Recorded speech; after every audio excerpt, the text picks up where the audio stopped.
Hey everybody, welcome to GT Live. My name is Brandon Jones. Today our game is Forza Horizon 2, the Fast and Furious update being played by Mr. Daniel Bloodworth over there. Today our giveaway is Unmechanical Extended, which is a pretty awesome Metroid-ish independent game. We're going to be giving away 3 codes for people with the best questions we're going to be answering at the end of the show.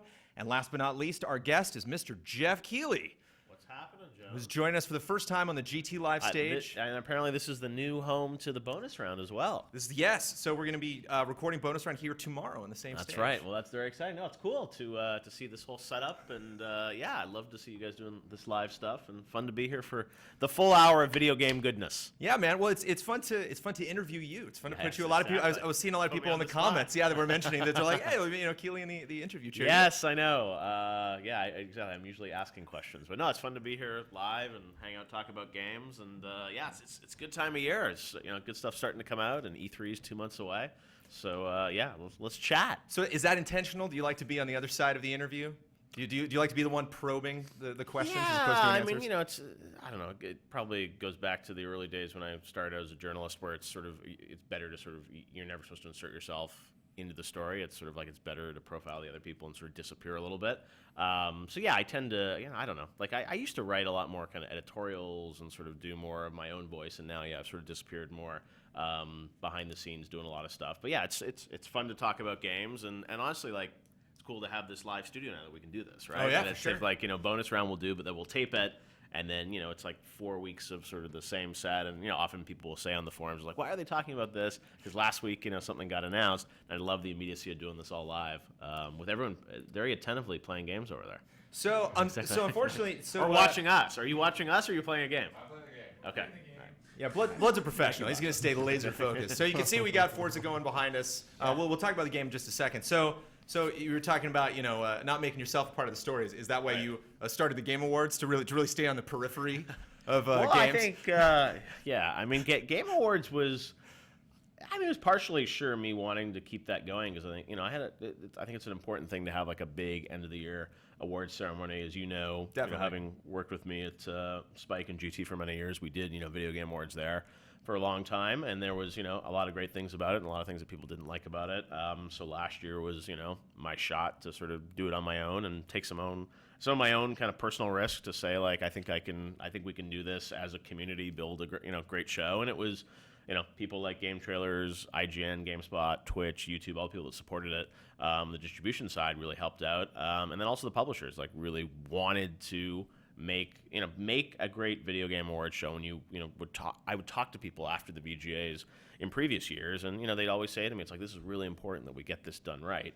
And when I think it became clear that maybe we weren't going to keep doing it at Spike, the industry really rallied behind it. Like I remember having one conversation with Sam Hauser from Rockstar, one of the VGX after party. He's like, no, it's so important that we have like a great award show for our industry that the mainstream pays attention to. And I love the DICE Awards and the GDC Awards and BAFTA, but those are sort of shows that are built for the people in the audience. And you get a couple thousand people watching on Twitch, but Game Awards now, I mean, we had millions of people that watched it, and they tune in for, a lot of the news, and, is this game going to be revealed? What's going to happen there? But we also, it's a great opportunity to, like, recognize amazing developers and amazing people in the industry. So, yeah, it was really exciting to have it be a success last year, and now we're going to have a whole year to kind of build it and make it even better. So you mentioned you get a whole year. Was it kind of a last-minute thing? Were you kind of scrambling at the last minute to get... Well, sure. I mean, it was, it was scary because I think... it became clear that we weren't going to do something at Spike around it for a variety of reasons. And yeah, I sort of had to debate, well, do I want to do this? What does it look like? Are the publishers going to support it? And so there was a lot of, kind of last summer, a lot of soul searching about like, do we do this? What does it look like? Talking to like everyone across the industry, and I put together a great advisory board of like all the leaders of really consoles. Great advisory board. Yeah, a lot of good people on that team. Yes, yeah, they all said yes, which was nice. So they all supported me, and when I sort of had their backing, I'm like, hey, we have the whole industry behind this. Let's take a risk. But yeah, it was really, I mean, that show was put together in probably about 2-3 months. That's nuts. And typically VGAs, in the past, it was sort of E3 would happen, and like 2 or 3 weeks later, like we're out talking to people about what we're gonna do. So yeah, this year it's been nice to sort of like know the fans are on our side, and said like this was a great show, and it had its issues, had its problems, But I think people saw that the soul of it was in the right place. And, it's also the award show genre people generally don't like. So it's like, it's rare people are like, that Oscars was amazing. Like, those guys nailed it. And it's like, the Grammys were the best Grammys ever. It's like people normally say, you suffer through them. So to do an award show that people actually didn't mind was sort of a nice feeling, because I think people that work in the award show business, it's very hard to please the audience at home. And that was actually the first award show I'd ever attended in person, okay. actually. And a lot of people that have been to the VGAs before were like, oh, Yeah. it's really fun. There's lots of celebrities there. And I'm like, I don't know if that's really my cup of tea. But I really enjoyed it. I really had a good Cool. time. Yeah, hanging out I there. think the thing that's fun about that show is that there's so few points throughout the year where you can, meet up with other people in the industry. And what I really wanted to do last year was have that huge venue, which was, probably too big for building a show in a couple months. But what I really wanted to do was have like those moments where you would have Reggie from Nintendo, real fans, and people from the industry, and that, cross-pollinating all those audiences is really cool, because, lots of people like love all these video game developers, and like Kojima was there. It's like, how often do regular people get to interact with, Hideo Kojima, Reggie Fils-Aimé, people like that? So it was important for me to have a lot of the video game celebrities there too. And yeah, I'm glad you had a good time. You open with Nintendo. Yeah. You open with, Koji on stage, and then go straight to Reggie. Yep. Was that intentional? Did you know? I mean, Zelda was the big. Yeah, I mean, we knew. We had conversations with everyone across the industry about what they wanted to show at the show, and since everyone was on the advisory board, there were everyone sort of had an idea. And Nintendo, I mean, they had talked about doing a bunch of things with us. They weren't quite sure what they were going to do. It became clear that I was the one that really pushed to do something musical with Mr. Kondo, which I thought would be really kind of cool and special, and they responded to that and liked that idea. The Imagine Dragons thing came in, I don't know, only 2 or 3 weeks before the show. Wow. That was going to happen. And yeah, Zelda, we knew that. I think I was always pushing, obviously, for Zelda, because that would be an amazing moment. That's the big game everyone wanted to see more of. It was many years in the past I've asked for Zelda games, and they don't come through. But yeah, it was really amazing how it came together. And then I heard only a couple weeks before the show that Mr. Enuma was considering doing something around Zelda. And initially it sounded to me more like he was gonna maybe sort of show a little bit more of the scene from E3, that short little piece, and show that was real. So I was like, oh, that could be kind of cool. But you don't quite know what you're gonna get.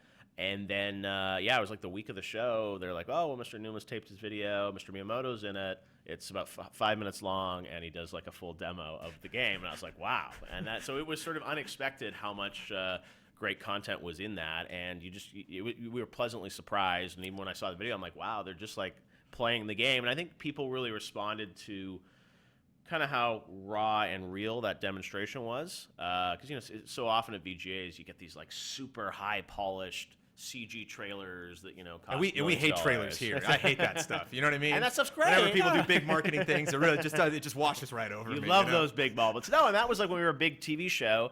The executives at the network would just be dazzled by the CG stuff that we do. But there was something charming, I think, about the Nintendo presentation, because it was just Miyamoto and Enuma like having a conversation. I mean, really anybody just having the controller in their hand, exactly. And showing like this is there's no smoke and mirrors here. Right. This is literally like the system I'm holding is connected to this television, is running this game. Yeah, and it was obviously very early in development what they showed, but it was just a slice of the game, and that came together super last minute, but was an amazing moment inside of the show. And that's like when you do award shows like that, they're these really high pressure projects, because everything comes down to like the final, week. And you think you have a great show one day, and then you don't the next day. And then, someone like, oh, Trey Parker's coming. Maybe he's not. Oh, he is coming. And it's like, Kiefer Sutherland's flight's like delayed from LA. Is he going to make it in time? And there's sort of all these things that are sort of like compiling on top. And then this trailer was, going to come in, and we had one major game that like dropped out last 3 or 4 days before the show, which was like just they didn't want to show it for a variety of reasons, so like that got canceled. And it's like all that stuff happens in this pressure cooker environment, and you don't really know if it's going to come together until probably like a day or two before the show. And I remember even the night before, there were things I'm like, is this really going to happen? And then last year was just this magical alchemy where sort of everything aligned, and like the right talent came in, we got really cool games. It felt like everything came together, and it was, obviously it was really important for me that it worked, because it was sort of my ass was on the line last year, and I'm just really grateful that it all came together like that. But now, for the next year, you always have the challenge of how do you top yourself? How do you make it different? Because there were a lot of special moments in that show, which, like whenever I watch the Koji Kondo Imagine Dragons performance, I'm just like, it just like blows me away every time I see it. I'm like, I'm so proud of what that is. I don't know how we're going to be able to top it, but we're going to try, Jones. So Game Awards 2015 confirmed? Yeah, definitely. Yeah, we're going to do it again this year. Be in December. We'll start talking more about it, I think. I would think probably in the next, probably 6 to 8 weeks and leading into E3 a little bit about what we're going to do.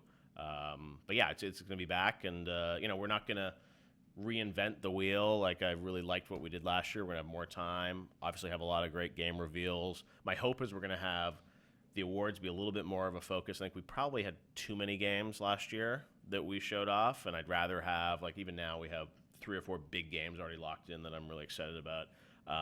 So I want to have maybe like 8 like really true blockbuster titles, maybe a cool indie title, and then a little bit more on the awards side. So we'll see, but it's tough because here you are, like, I don't know, like 8 months out, and you're like, well, I don't really, hopefully it's all going to work out, and you have all these grand plans and aspirations, and then you get, a month out, and it just happens. So yeah, we're definitely going to do it, and we hope you're going to come back for year 2. Oh man, I'm there. That was a fun party. That was a really good time. Is Bosman going to come this year? I don't know. Bosman, you down? I didn't get an invite. That's besides the point, Kyle. That's semantics, Kyle. Answer the damn question. You're invited right here. We're going to invite you live, Bosman. All right, cool. You and Buttons can hit the red carpet. I'll come deadly with buttons. Yeah. Oh, gee, man, don't. Oh no, man, that's gonna go to his head, Geoff. Now he's going. Oh man, we're not gonna hear the end of it. Oh, You and God. Buttons can present. Oh, A it's lot just of people bad. call for Kyle Bosman to present God, at the He's show. gonna send me an email now. I'm not gonna hear the end of this. That's okay. So we're gonna get talking to this game. Before we do, I'm Yeah. just kind of curious to pick your brain, because we were talked about the history that we had on Spike. Did GGTV for a absolutely. super long time. Yep. Actually, every time that the year popped up that we did, what, 7 years, 8 years? How long did we do Yeah, that show? well, it started with, originally I did a thing called Gamehead on Spike that was started in 2000, I want to say 2005. First episode of Gamehead premiered the day I landed in New York City to talk to MTV about being acquired by Viacom. Oh, really? Wow. Yep.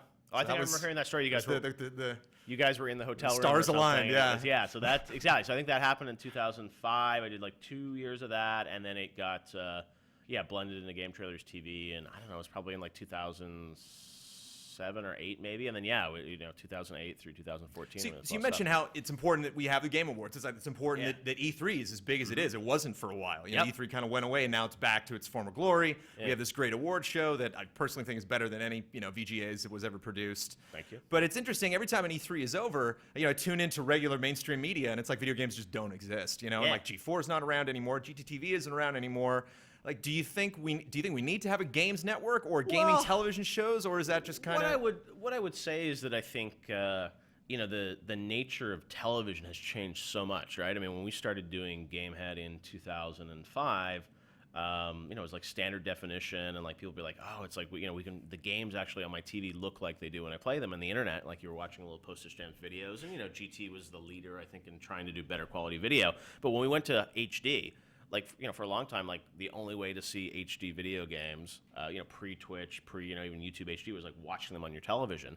And now, like with the Game Awards, I found like I the day after the show, I went on Instagram and just looked for like photos of people, what they thought of the show, and like I was amazed because as I scrolled through Instagram, everyone that was watching the show would take like a selfie of them or just like them watching. Like everyone's watching it on their TV, but they were watching it through like their Xbox on Twitch, or they were watching it through AirPlay and things like that. So I'm like, the show it's on television, like it's right there. It's on TV. It's just not on traditional linear cable television. you could be on television right now? Exactly, yes, right there.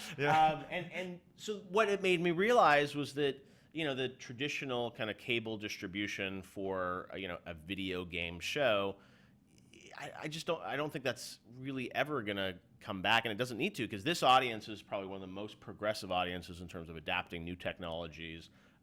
Finding things on digital platforms. So what I'm excited about now is like thinking of, the idea of these like weekly shows or these live shows, and, putting them on, digital platforms. So like Twitch, is huge. YouTube is doing a big push into live, it sounds like. And, when I like Xbox, I put the Sling TV, I downloaded that a couple weeks ago. And like, you have traditional TV, and then you have like Maker Studios has a channel. And it's like, eventually you're going to have all these networks, and you're going to be able to get video game television on your television. It's just not going to be through a traditional cable platform. So I think it's actually going to come back now, because you know, the thing that always happened at Spike this would happen at E3 every year, where people would be like, why aren't you airing, the Sony press conference? Why do you have Dodgeball, the movie, running or whatever? And it's like, it's basic math that way more people will watch a re-air of Dodgeball than watch the Sony press conference on TV. And that's, nothing against us as gamers. There's just not enough of us that are going to tune into that. So if you're it's not a terrible film, Ben Stiller holds his own. But it's funny, you were streaming on your phone before we started this stream here. It was like Inception, like the stream within a stream within a stream. Yeah, so. no, I mean, the live, the Periscope Meerkat stuff is fun. And yeah, it's just like the barriers to entry are nothing now, right? And then look at Twitch, look at all these Xbox. You can just stream your game. I remember when GT first started, it's like, how do we capture a game? It's these huge kits of suitcases of quarters. So just try and capture an Xbox 360 in HD. Right. Now you got it's just hook into your computer basically, and you can record it. So the barriers to entry have been really reduced, and I think. So to answer your original question about where does video game TV go, I think it goes online, it goes on the consoles. I've been spending a lot of time thinking about kind of what does that show look like, because I do think there's an opportunity there that with XPlay, GTTV, all these things not around anymore. It's but there's nothing that has really replaced it, and I do believe that there's an opportunity to create something really fun and interesting for this audience. And it's great that influencers can do stuff, but what you guys do here, what I do, it's I think people like to see professional stuff that really takes you sort of behind the scenes with the game. So yeah, I think it'll still exist. It's just going to change format. That's why we had you on, Geoff. We wanted this to be as professional as possible. Yeah, that was the thank you, Jones. So we just want to hear the voice of GT. Yeah, Close my eyes. It's a different voice. When I'm on the show, I think it's a different voice. When I get alone, yeah, it's because you read something. You talk in a conversational tone, a little higher, a little snarkier. But when you actually when somebody writes, and I'm kind of living through somebody else's brain, it's so much easier to be more professional and be focused and really collect your thoughts. The voice of GT. But it's weird. I remember I was hanging out with Mikey Newman one time at Comic-Con, and he was like, do the voice. And I'm like, I need a sheet. I can't just do it. Sometimes people run into me and they're like, oh, you're the voice of GT. And I'm like, no, it's not me. For years, man. Yeah. I just gave up. I just finally decided to get that. I'm like, yeah, fine. There are worse people to be compared to, Geoff. I'll be honest. Thank you. So we got, behind you we got Forza Horizon 2, the Fast and Furious, which launched yesterday. When did this launch, Blood? Friday or last Friday. Yeah, I think it was last week. Yeah. So Free for now. Yeah. I think it is paid in a week or two, but you can get it free for now. So what do we got here, Blood? So I think the car's going off road. So we got the cars. Obviously, they're really playing two cars. I mean, if you really dig deep into the trailers, you can see more cars. But for a lot of the TV spots, so we had this car here. But I saw that the black car you went earlier was the one I see mostly in a lot of the trailers. Right. Yeah, so it's a starter car, and so it looks like the whole thing with this, which I mean I kind of consider it a demo from the way it seems. It's it's introducing you to everything about Forza Horizon 2. I did a barn find just a minute ago, which is where I got this Roadrunner, and then before that I did one of a showcase event where I was racing a military attack chopper. And I was in a Jeep. I don't know how I won that race. I'm pretty sure there's some rubber banding in my favor on that one. But military attack chopper seems like a Furious 7 kind of thing. Have you seen the movie yet? I haven't. No, the premiere's actually tonight. Oh, that's right. Yeah. I was gonna go check it out. But I'm here. GT right. Live. Major Nelson is there live at the premiere. But yeah, everything I've heard is that the movie's pretty fun and it's over the top glory. And I think this is this is cool that they did this. Because the thing that I'm a guy that loves action racing games. I'm not a huge Forza guy normally, right? The simulation, GT, Forza, I think I appreciate what they are. It's just, I'm a burnout guy, right? And it's I miss burnout every day, basically, that there's not a burnout. And it's the fact that this is, it's not quite that, but it's the more action racing that can get out there, the better. And yeah, I miss those really insane action racing games. Where did burnout go? We were playing that on the GameCube the other day. Holds up. Oh, but the crash mode. It's I want to stream just this mode for a whole hour. It's fantastic. Burnout and that game, and I was talking to someone about this, a New Yorker writer a couple weeks ago, because he's doing a piece on the Guilford and Hello Games, a lot of those studios out there. And there's something magical about Criterion and the way Burnout and Black and just how they felt, because Burnout, those moments where you're I should be crashing right now, but somehow I'm going in between traffic. Like, you felt like a real badass. And yeah, I mean, like, action racing now, it's like you get it in, you know, the GTAs sort of and things like that. But yeah, I miss Burnout. And, you know, there's Criterion. I think that EA showed a thing last year that they were working on, which felt like this sort of big action adventure game, which had racing in it, but I think it had like paragliding and shit like that. Racing actually turned out to be my favorite thing to do in Grand Theft Auto Online. Yeah, exactly, right. Because it was so carefree, you know. Because like, you know, when anything I would do that I would expend bullets, I'd have to buy those bullets back. But it's just like getting in a race was so easy, and the races, they actually, once they added the custom mods to Grand Theft Auto Online, the races you could do were pretty crazy. They'd add ramps off of freeways and stuff. Yeah, so that's where action racing has gone. But no, this is, I mean, it's cool that they, you know, I'm a big fan of something like this just coming out for free, right? And the fact that like there's just such a lack of content, I feel like, on some of the consoles. Like, I go to Steam, and there's like, you know, every week I'm like, I didn't know all these games came out. You go to Xbox or PlayStation, it's like maybe there's 1 or 2 new things a week or whatever. Yeah. But something like this is a free download is, yeah, it looks kind of fun. I haven't played it yet. It seems like a win for both parties. You know, it brings relevance back to Forza Horizon 2, which performed pretty well. You know, sales were good, reviews were good, but it is not something that's necessarily on everybody's radar like this week. No, it's a great timing for the movie, which is going to be huge. As you said, like it's a pretty solid racing game that they're basing on. So, like, you know, in the past, these, you know, licensed games would come from, you know, Activision's Value division or something. It just wouldn't be a good game. You're starting with a pretty good base with this. So, yeah, it's cool. So, I don't know if you can see it over there. We got a fish tank over there. We filled it with water, and we put Mr. Ian Hink over there, who's on our TriCaster. Ian, how are you doing? I see you were having some potential issues with your camera over there earlier, but I see you got your camera working. We got Ben Moore in the back there who's taking questions. Want to remind everybody that if you ask a darn good question, we have 3 codes for Unmechanical Extended that we will be handing out at the very end of the show for the 3 best questions. But this guy's watching the show on his television as we speak. Oh, nice. It sent you a picture? Nice. Good social reaction, Keighley. I like that. Ian, are you a fan of racing games? Not really. I like Race the Sun a lot, stuff like that. But that's not really a racing game. It's a racing game. It's got racing in the title. It's in the You don't title. dare put racing in the title and then not call yourself a racing game. True. That's it? That's all you got?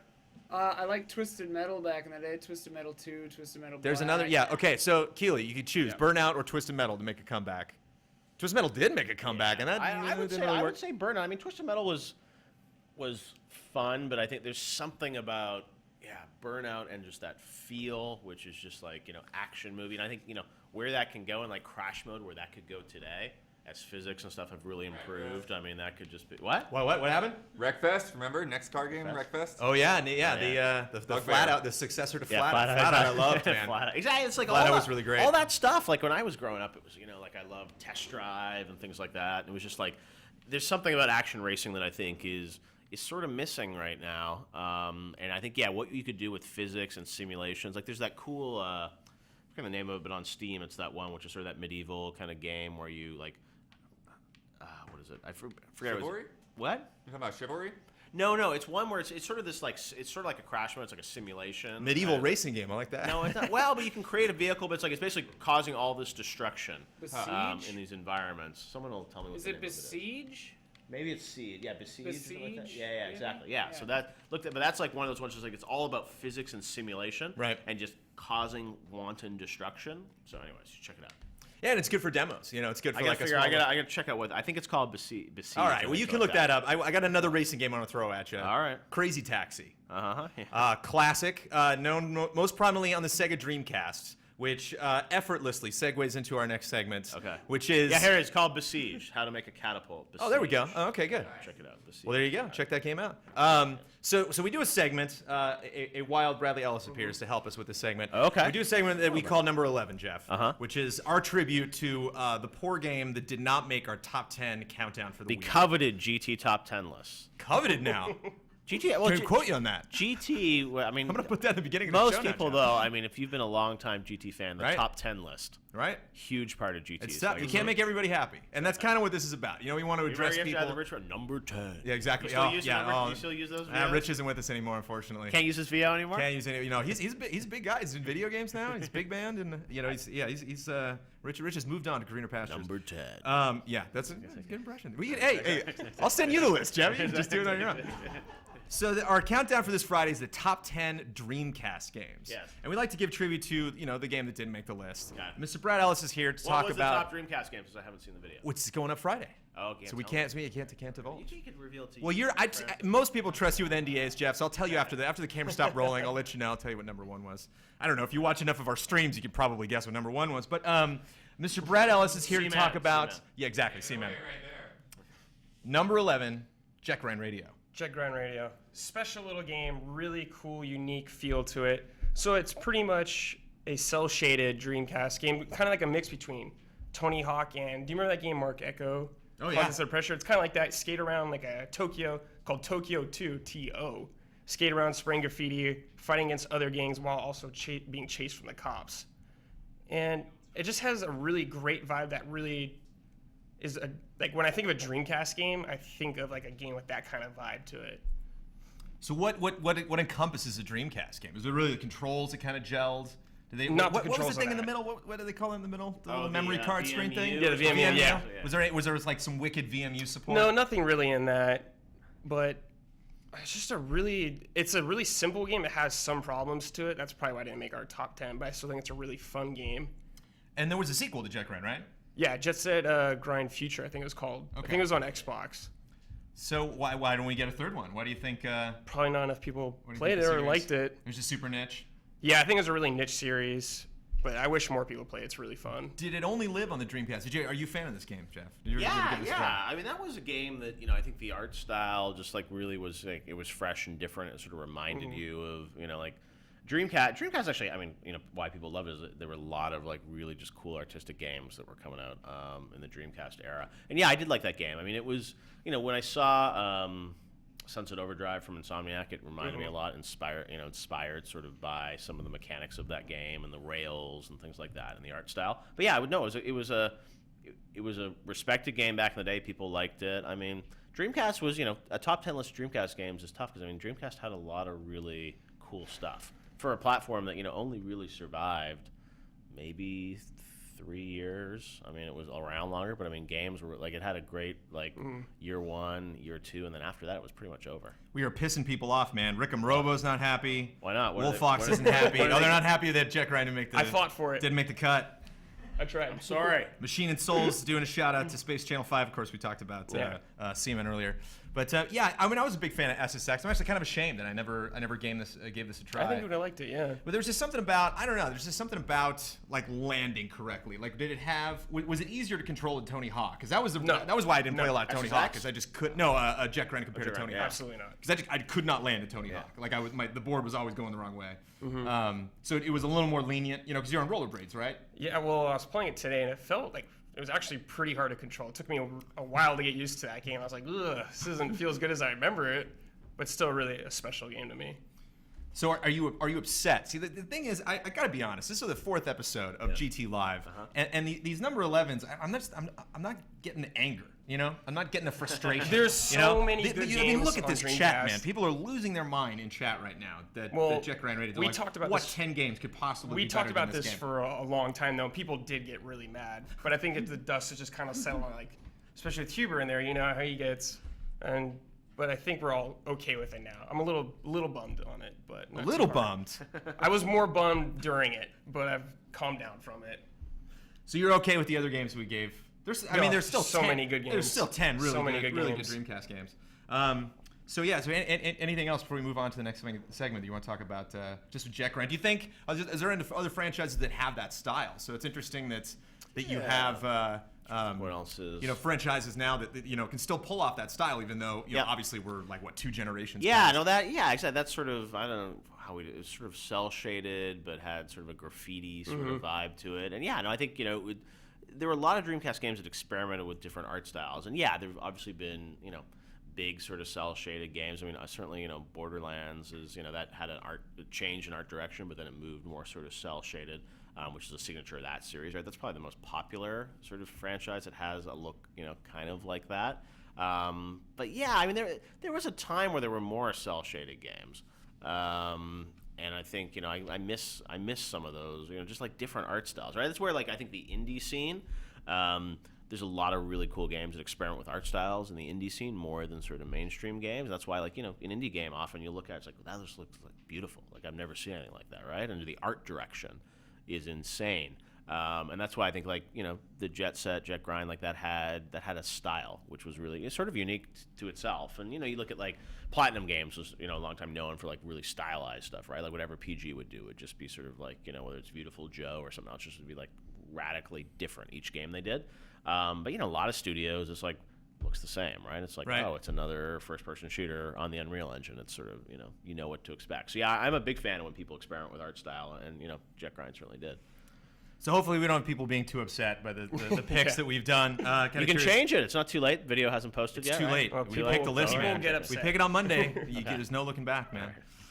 So we are GameTrailers.com, and of course we have trailers. And I got a trailer that I want to show you guys. Man, Call of Duty, they like to make good trailers, don't they? They really. I mean, there's no. Some trailers are better than others, but they never do not spend a ton of money on their trailers. And they came out with a trailer this week that just blows my mind, man. So this is the Call of Duty Advanced Warfare Exo Zombies Infection Part 2 trailer. This is the Part 2 of the zombies, the Exo Zombies mode. That is not only so you'd think that the Exo Zombies would just be the expansion. It's within the expansion that's coming to Call of Duty. Yeah, that's what with Malkovich and right. Yeah. How did they get Malkovich for this, man? It's just nuts. So we like for you guys to check out a badass trailer, and here it is: Call of Duty Advanced Warfare Exo Zombies Infection trailer. Check it out.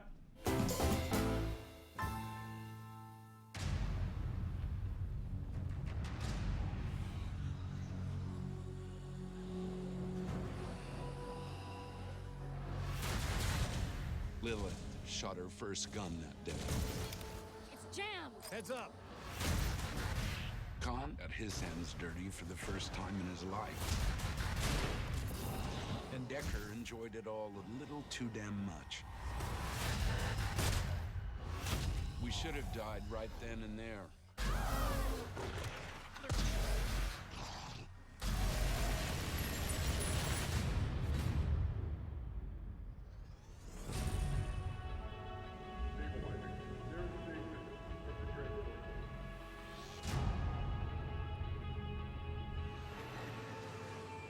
We were lucky. Hello, welcome to Burger Town. But our luck was running out. Finally, got the good gear.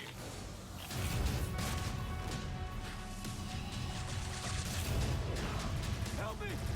They're everywhere! Get to the Warbird. This is Eagle 1. Survivor's waiting for his escort.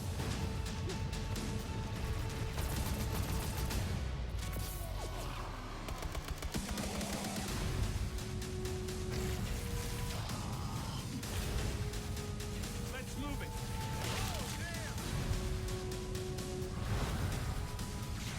Nothing's gonna survive that.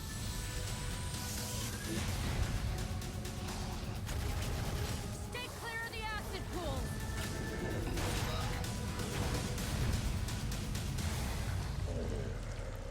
What is this? Nice job down there. I'll take it from here. We're cut off.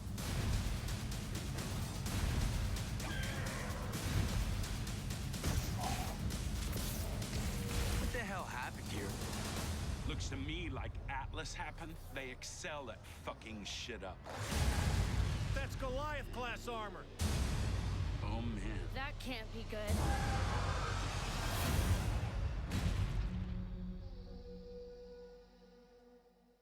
Get the Ascendance DLC pack and all Call of Duty Advanced Warfare DLC packs for one great low price with the Season Pass.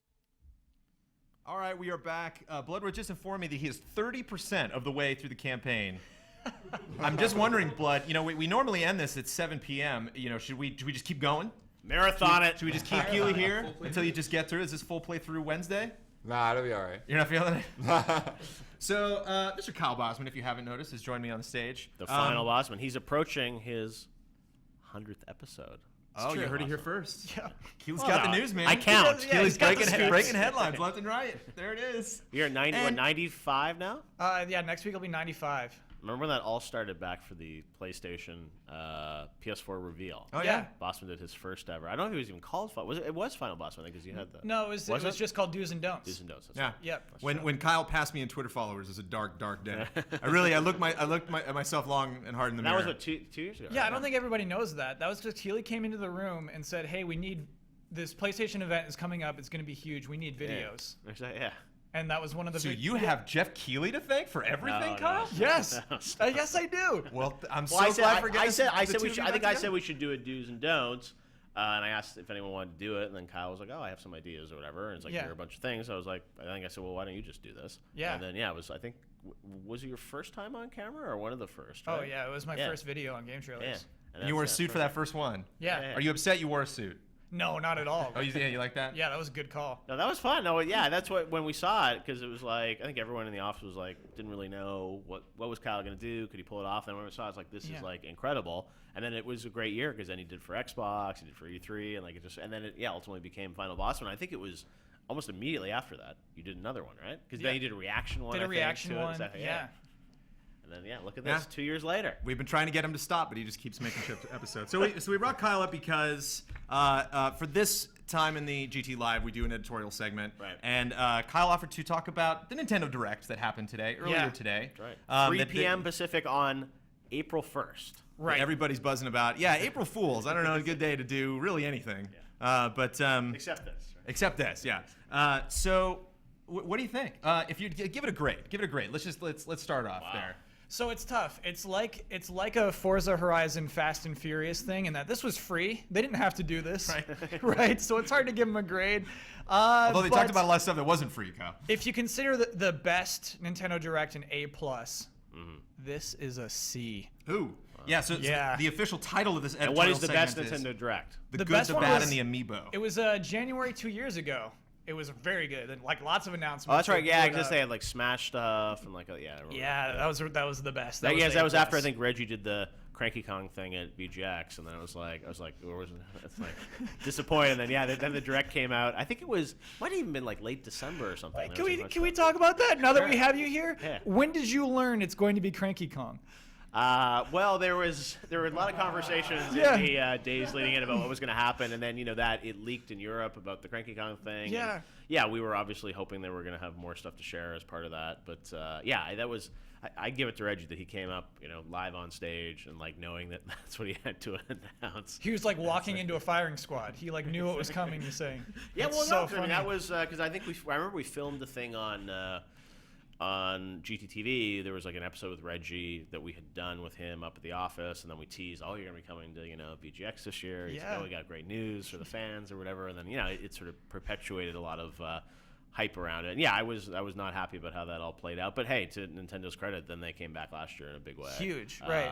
And did some great stuff. And that's like sometimes it's tough when knowing and working with a lot of these companies, it's like it's tough because sometimes it's like the news is the news. That's all you have, and it's like this Nintendo Direct. It's like that's the package of news that they had right now to share, and everything can't be an A+. And it is news. I mean, like today Nintendo came out and told us everything we didn't know. All of this was stuff that we didn't know before, so it's fun to grade. Right. It's funny that we have such high expectations, but we count on you for that, Kyle. So, Yeah. So what was good? What was bad? And what was Amiibo? Okay, so the good stuff. Let's start off with the good. That A+ Direct announced Shin Megami Tensei versus Cross Fire Emblem. And then we heard nothing for 2 years. And today we saw it. Oh my God. And it's huge. What's funny is we watched this whole trailer. I guess this is a part of the fun of like watching it live. We didn't know what it was until the end. And then they said, well, we announced it a long time ago. That was Shin Megami Tensei Cross Fire Emblem. And we're like, wait, what? That's what that was? It's crazy. It's a legit RPG. It's like high budget. It's very interesting looking. Damiani said it was a little too sexualized, so maybe it's a little crazy on that end. But it's hard to get Damiani to say that. So you're overboard if Damiani's saying that about your game. You've gone overboard. Do you think saving the title for the end was a good idea? Yes, absolutely. That's part of the fun of watching a live thing. It's just like we're all watching this for the first time. This game has been in secrecy for 2 years, barely ever spoken. Theatrics of it. Yeah, and so that was cool. That was the good. The bad. Yes. Nintendo's doing some crazy DLC stuff. The crazy like microtransactions. So there's a game called Pokemon Rumble World. Pokemon Rumble, by the way, is the worst game with Pokemon in the title. It's very bad. It is mash one button to win. So they announced like, hey, in our popular Pokemon Rumble series, we got a new game coming, and this one has microtransactions. Like it's like the worst kind. It's the Candy Crush kind, where you get like a certain amount of attempts, and then you can buy more attempts with more crystals. It is that. And so that's just bad. That's like, don't even announce it. Just put it out, but like, don't pretend this is an announcement. So that was very frustrating. There's a VIP room on your 3DS, you know, like the Miiverse, you know, like when people walk in, you can now get a VIP room. You pay $5 for that VIP room. And what can you do in the VIP room? You can store your friends in there. So let's say I street pass with Geoff today. Like after a month, you're gonna like get way up there. I'll never see your amiibo. You're always see me again. Yeah. So now I can like store you in my VIP room up to 100 people, and then I'll never lose track of you. Right. $5. I wonder if someone $5 for that. I wonder if you were to do that, and then the next time you street pass Jeff finds out that he's your VIP. I wonder if wouldn't that you feel actually special? say that. Yeah. You know, it's like, hey, one of your 100, Kyle. you're VIP. Yeah, one of your 100. Yeah. You can also keep track of birthdays. I should say that. So Okay. for the $5, Very, very important. You can also keep track of birthdays. Well worth it. Will you be purchasing that? No. That I refuse to purchase. Okay. Really? Yeah. Not gonna get your $5 Some things I in the draw eShop. a line on. Yeah. I'll draw. They'll get plenty of money from me. Other things. Okay. Let's talk about the amiibo. Yeah. The Lots of- yarn Yoshi looks so. It's like a little plushie, right? So that's my highlight. Yeah, it is. It's like a little like Beanie Baby, like actual out of yarn, and it's got an amiibo in the butt. Yeah. So like it's just the same. You just also put it on your gamepad. Yeah. But it's a it's 4 a times. plushie. You have to hit it 4 times. Yeah, this is the process.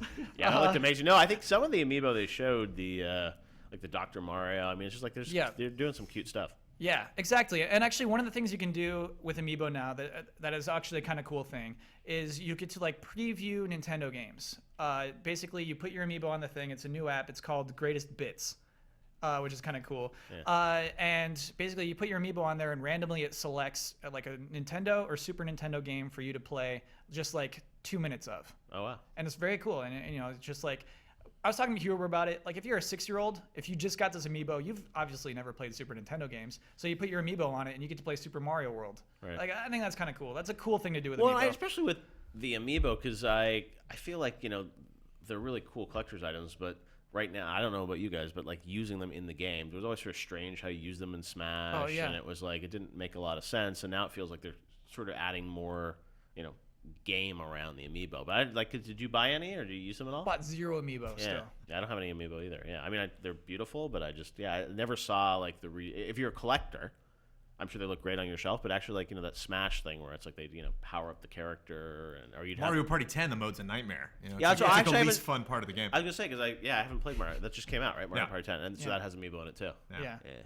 So I mean, here's the one last thing they announced: Amiibo cards. Just like playing cards you can buy with a chip in it, and they got a chip in those. Yeah. The first game that uses Amiibo cards is a game called Animal Crossing. What is it called? Something Home Designer. Happy Home Designer. Animal Crossing Happy Home Designer. The way Bill Trinan advertised this game is, imagine how fun Animal Crossing would be without all the chores. Like, he knows better than that. He knows that Animal Crossing is fun because of the chores. But even that word came out of his mouth. Yeah, this is that game. It's basically, you're in a little house and you're a designer, and the card you scan in is a new little person who comes in and says, I like this kind of thing in my house. And so then you're like, okay, well, I'll put this in this. How do you like it? And then you can slide in more cards, and those people can come in and admire your design. So if you don't have the cards, there's no game. There's no game if you don't have the cards. Right. Yeah. Have they said like what cards are coming with the game? Great. $5 a card. It's kind of important. Yeah. And they just showed like 4, I think, right? Right. But it just had like 4 on screen. It's a cool thing I mean, you don't have to make that $15 commitment if you're just buying like a card, you know? And so like they're showing the flexibility of Amiibo. I wonder if like on the eShop or somewhere you get like little card stands. Or something. They'll have something you can like put them on. Because how do you display that? You don't display. They're just cards. You don't display them. Well, it's like, what's their name? It's like when people used to collect like baseball cards. You put them in like those plastic sheets or something, and like you might have a rare Amiibo card. Oh my god! Well, like what's they're gonna what's have the lady rare that Amiibo helps cards. you in the last latest piece of Animal bubble Crossing? gum with them? Blood. Who's the lady that works in the mayor's house that helps you in Animal Crossing? That's Isabel. Isabel. I said they had an Isabel card, right? Yeah. I'm assuming we're never getting an Isabel Amiibo, right?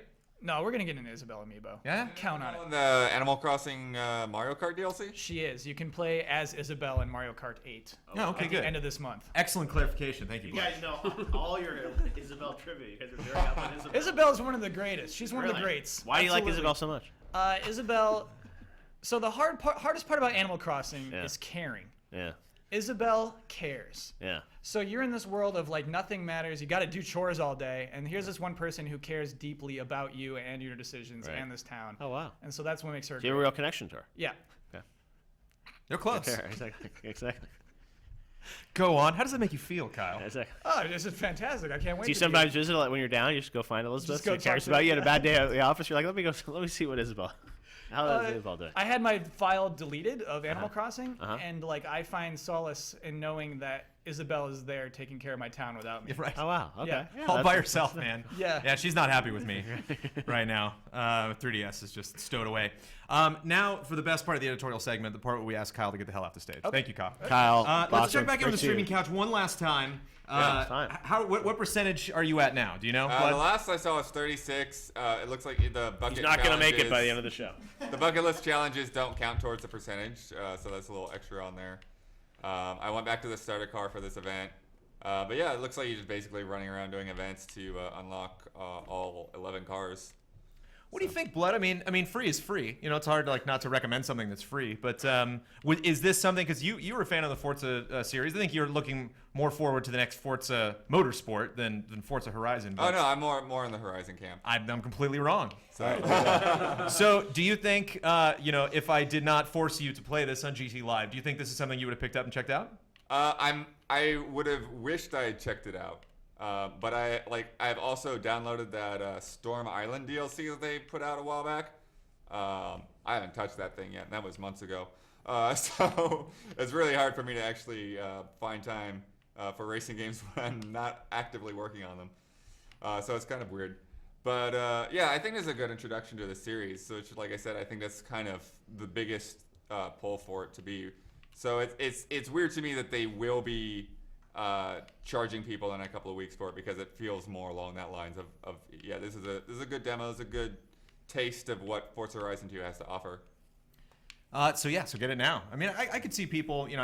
It's getting good reviews. I hear Vin Diesel said he's expecting to see this film at the Academy Awards. I saw that. Yeah. So I could see people just walking out. Going to see for best visual effects. Going to see right, of course. Going to see it tomorrow and running home and picking up the game. Yeah. Okay, so to wrap things up, hopefully you guys have some good questions. We're going to be giving away 3 codes for Unmechanical Extended, which is a adorable indie game where you're a little robot flying around a Metroidvania style environment.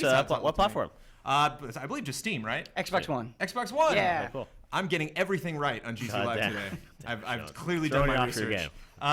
And Ben Moore was kind enough to talk to chat and pick up some good questions. How are the questions today, Ben? Geoff, I have to say, you're a very popular person. It was very hard stop it, keeping Ben. track of all of the questions. Okay, well, fire away. Yes, I highlighted what I thought were the best ones. Okay. So we'll get right into it. Excellent. Some of these Twitch usernames are hard to pronounce, so Right. forgive me if I slaughter them. I have a question from WolfFox10JC. How do you feel, especially since you've worked so closely with him, about the whole Kojima-Konami mess? Excellent. Yeah, it's just crazy when you read some of the stuff, and all I know is sort of what's been sort of out there reported. I haven't talked to Kojima. I don't think anyone's talked to Kojima. That's part of the problem. I mean, someone said to me yesterday, we just want to see him holding up today's newspaper to prove that he's still out there, because it's like we don't know what happened. But because last time he tweeted was that he put that tweet up heading off. It's like Snake going into the chopper. So yeah, it's sad, right, to see things like someone's name taken off the box of a game and things like that, right? And maybe it's a contract dispute. You never really know. There are 2 sides to every story, as the Halo trailers tell you.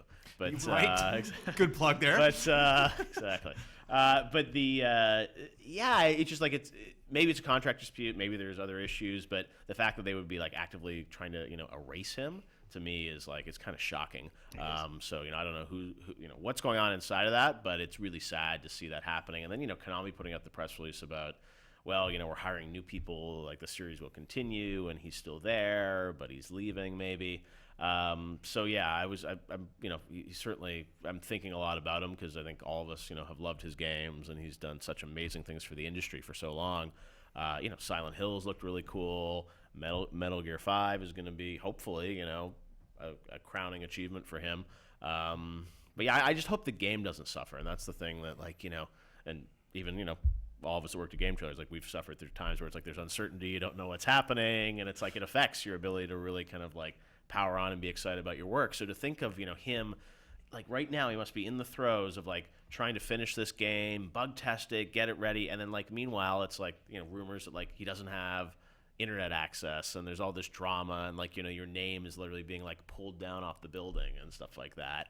It's I just hope the game doesn't suffer, but inevitably it's going to have to somehow. So yeah, I feel bad about what's going on.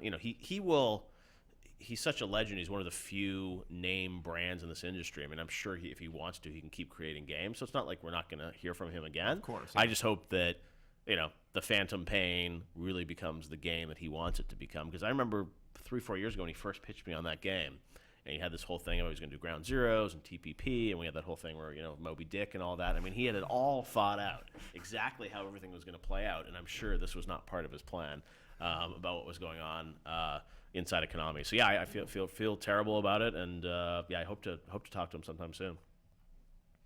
Excellent response. Excellent response. Excellent No, I was waiting response. for that one. Yeah, I actually noticed we were running long in the beginning of the show. Otherwise, I would have thrown that question in. All Because right, I think good. It all worked out. Not only do you have a history of doing lots of panels with him and getting lots of exclusives with him, but he was at the Game Awards last year. That was a really huge moment. So you had a great presence there. I went over to Japan. It was shortly after 9/11 and did final hours of Metal Gear Solid 2, which was the first time I spent a lot of time with him in the studio. He's just a brilliant guy, and I hope if he's not working at Konami, he'll work somewhere else. But yeah, the way that seems to be going down is again, who knows? But even the statements that Konami are putting out, I'm like, really? It's like you're saying that kind of stuff about so who knows?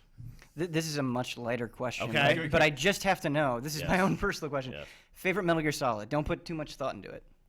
Good question. I would say probably like it was the original MGS2, I think. Where probably MGS2 was the one to me that I remember going to E3 and seeing those trailers and like the Snake on the tanker and just the watermelons and the sense of like just the energy in that trailer that really captured my attention. And obviously playing it and then the head fake, obviously, like the switch of character and things like that to me was sort of, I think, probably my favorite memory of a Metal Gear game.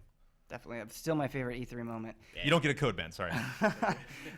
Next question, shifting gears a little bit, is from Swordfish00830. With the big presence at GDC, do you think VR is really the future of gaming?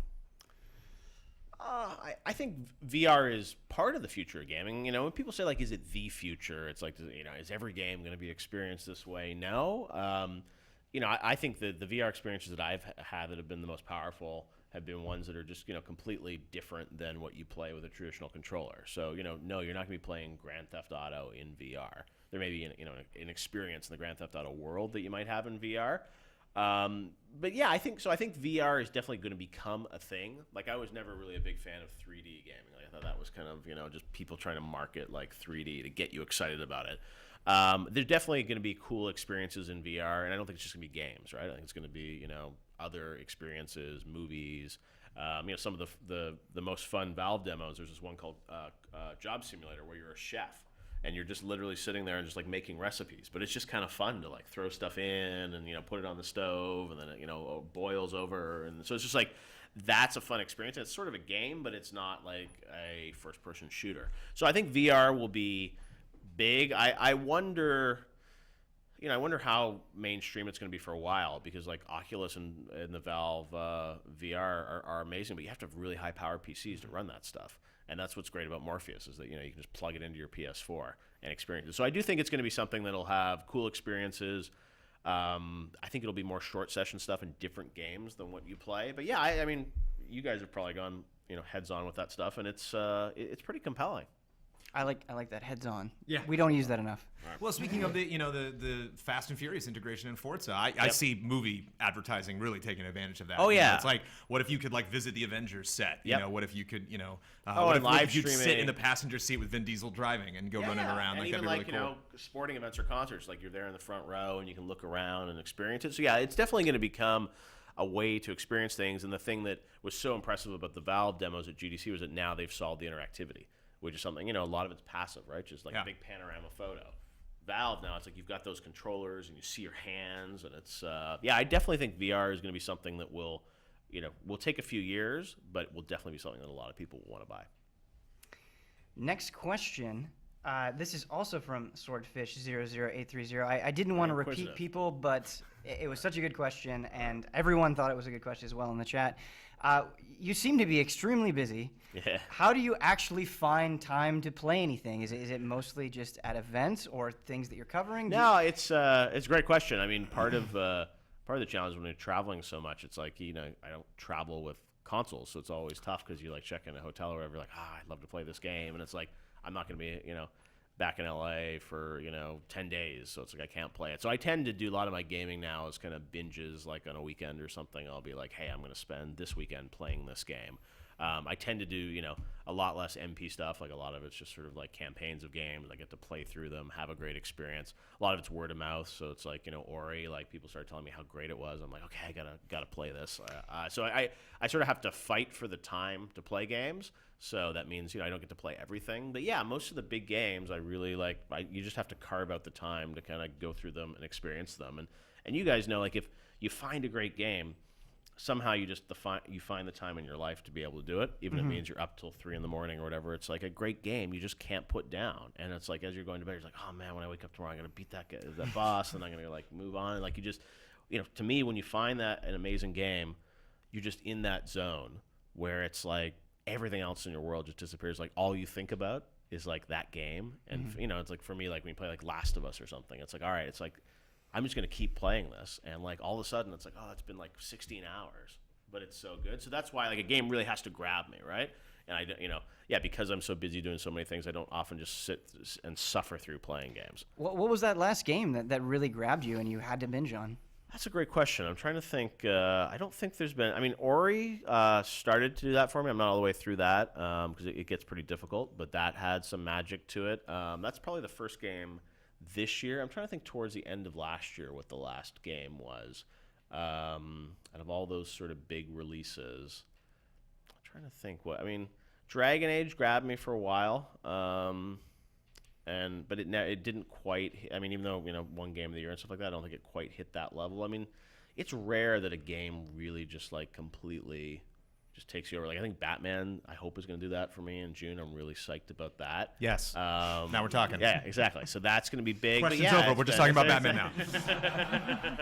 Yeah, I hope. That's a game that's been they've been strangely kind of quiet about it. So I'll be curious to see what comes. And it just moved back a couple weeks in June. So we'll see. But yeah, it's it's tough. And the indie stuff I get really excited about often with like cool indie game like Ori, right? That's a game that's like an indie game. So yeah, the big blockbuster games, it's hard to like, I played through Advanced Warfare and it was good, but it doesn't have that same magic where it's like, Last of Us or Uncharted or GTA. Those Red Dead, right? Those kind of things that just are like seminal game experiences. And yeah, we'll see what the first one is this year. But is there anything for you guys that's been up to that level this year? For me, and I think for most of the GT office, it's been Bloodborne. Bloodborne, yeah. We've just been talking about it nonstop. Yeah, you didn't cut yourself on that one, Ian? Come on. Yeah, no, I really want to dive in. I've been traveling, so I haven't had a chance to jump into it. But yeah, I stayed hands off with all the Souls games, and I'm just hooked, man. Cool. It's nutty. Yeah, I really got amazing reviews. Such a Dynamite exclusive for Sony. Oh yeah, it's really absolutely good. Cool. You gotta give a third code out. What do we got? Next question. One of them was if you play Bloodborne, but that's already been answered. So this one is from Tongue Surgery. What do you think about the recent trend, I use this term loosely, of normally games that are multi-platform, like Street Fighter, and now Street Fighter 5 only being on PS4, or Tomb Raider only being on Xbox One. Yeah. Do you think that is a good move or a bad move? What are your general thoughts on it? Well, I think it's a necessary move for a lot of these games to exist. So I know, like when I was writing the final hours of Titanfall, a lot of people were upset that it was exclusive to Xbox, and the only reason that game really ended up getting made was because Microsoft stepped up and said, "Hey, we're going to support this." So you look, it's happening a lot with the Japanese publishers, right? You see Capcom with Street Fighter going to Sony. You see Tomb Raider going, at least for some period of time, to Xbox for Rise of the Tomb Raider, and that's a Square game. It's a Japanese publisher, and I think it's largely because those guys can't. I don't think the economics don't always work for those big blockbuster games, and they need marketing support. And if Sony's like, hey, we're going to put X million dollars behind Street Fighter if you give it to us exclusively, That's not a bad deal to do. So yeah, I mean, listen, every game creator would love to have their games seen by as many people as possible and across as many platforms as possible, right? Like, it pains the guys at Naughty Dog more than anything that, like, The Last of Us, like, there's this whole audience of Xbox and Nintendo people that are never going to play their games, right? And that sucks, because if you make a Call of Duty at Activision, everyone's going to play it. So I think some of that stuff's just necessary, though, to make those games happen. So yeah, I think it's a growing trend you're probably going to see. And also, with a lot of the first parties, instead of investing in their own teams, it's cool that they can like invest in a third-party group that's like great at making a great game. And Tomb Raider will be great on Xbox. And I think most gamers, by year 3 or year 4 of the cycle, you could probably end up having both systems anyways. Like, I feel like if who knows, but I feel like maybe not by this year, but by next year, like, people are going to have it. And look, it's like there's so many games out there. If you're a Sony player and you're not going to get Rise of the Tomb Raider for another year or whatever, there's other games that are going to fill time for you, and that's also a way for new games to come in and get attention. Because if Tomb Raider's not on PS4 this year, what's going to be that game for the PlayStation audience? It's going to break through. So yeah, I think it is what it is, and it's only going to keep happening. So yeah, I think people just have to sort of realize that that's what's going to happen for some games. And it sucks when a franchise you love is taken away from a platform. Like Titanfall was birthed on Xbox, so PS4 people didn't know what it was or hadn't played it. But yeah, it sucks with like Tomb Raider. It's like, oh man, I can't play it. Or Street Fighter, it's like, oh man, yeah. Street Fighter, it's like there's so many other fighting games on Xbox. Go, you can play those too. So. Well, I would love to go to more questions, but we're out of time. What? We're not officially out of time, but that's 7. So you have to go off the air. You are no stranger, Geoff, to the marathon live sessions. Having done a E3 with us. How'd that feel? How was that hour? It goes by pretty quick. That was great, man. Yeah, it's fun to do something live like this. We'll be back tomorrow shooting bonus round, which I guess I don't know if it'll go up this weekend or next weekend, but yeah, be great to have you on before the Game Awards, maybe after E3. Totally, yeah. We're gonna be here live all through E3. I'm gonna try and come by during E3 because we're doing the live stuff downtown again. But I'd love to come by, and I think it's going to be a crazy good E3 in terms of better than last year, maybe. Oh yeah. No, the number of big games that are going to be revealed at E3. I mean, I think there's going to be a lot of cool stuff. I think it's not everything's going to be shipping this year, but I think it'll be a really good year for some stuff that people have been waiting to see for a while.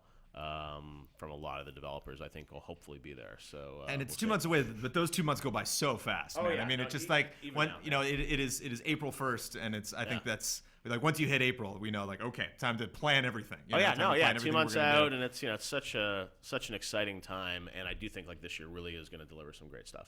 So before we wrap things up, I just want to talk to you guys real quickly about stuff we're doing this week on Game Trailers. We talked before, we're doing the top 10 Dreamcast games this Friday. Tabletop Adventures. Best this show. week, we'll see the best show we clearly do on Game Trailers. Oh, you're still up here? I'm kidding. This week, Hogger versus Neb. Hogger's enemy. Hogger's arch nemesis. Yeah. Be a huge battle this week if you're a fan of Tabletop Adventures. Mandatory update, of course, will be on Saturday. Bonus round shoots here tomorrow, just like Mr. Keighley said. Hopefully we'll have a new episode this weekend. The Axiom Verge review will be coming tomorrow, I believe. And we have some... Sorry, what? Hopefully coming tomorrow. Shooting bonus round, we'll see. How are we doing, Ian? How's that Axiom Verge review coming? It'll happen. Yeah, it's coming. Okay. Ian had to do this dumb live show instead of cutting that review. My apologies. Yeah, it's really getting in the way. We got 3 great Just Plates coming up. Speaking of reviews that we would like to have sooner, but won't. Pillars of Eternity. We recorded a great Just Play today. I thought it was a really great conversation. Great to learn more about that game. Review incoming soon, but we got a Just Played episode that you can check out. That game is excellent. I just want to say it again. Also talk to Mr. Ben Moore about City Skylines, which is getting a lot of really great, lot of great talk about City Skylines. So you can check out a Just Played for that coming up. Also with Ben Moore. And Elise Willems sat down to chat about Life is Strange. Episode 2, of course, GT Time we're recording tomorrow. You can check out tomorrow. And the Pop Facts, speaking of awesome Metal Gear games, some really interesting, you're talking about Metal Gear Solid 2, some interesting Pop Facts that we did. Okay. Lots of sexual tension in Metal Gear Solid 2 that I never realized. And that's coming soon? Lots of raunchy stuff happening. We actually did that a couple weeks ago. Okay. This Friday we'll be doing a Pop Facts on Metal Gear Solid 3. Okay, cool. So we'll be uncovering some interesting factoids about that. Anything you want to plug, Geoff? Anything coming up in the immediate future for you that you want to let fans know about? No. I mean, it's sort of getting ready for E3, doing a lot of big stuff there there that we'll be talking about in the coming weeks. I'm excited about, and yeah, Game Awards at the end of the year, but that's we got some time to come back again, and yeah, bonus round will be hitting every Sunday at noon Pacific, 3 p.m. Eastern on GT. I think we're entering, I don't know, it might be year like 8 or 9 a bonus round or something like that. It's just crazy. 9 years a bonus round? Yeah. Wow. I remember that meeting. Crazy. I remember sitting down with John Slesser when we first came onto MTV, and that's when I met you for the first time. We talked about want to do a show.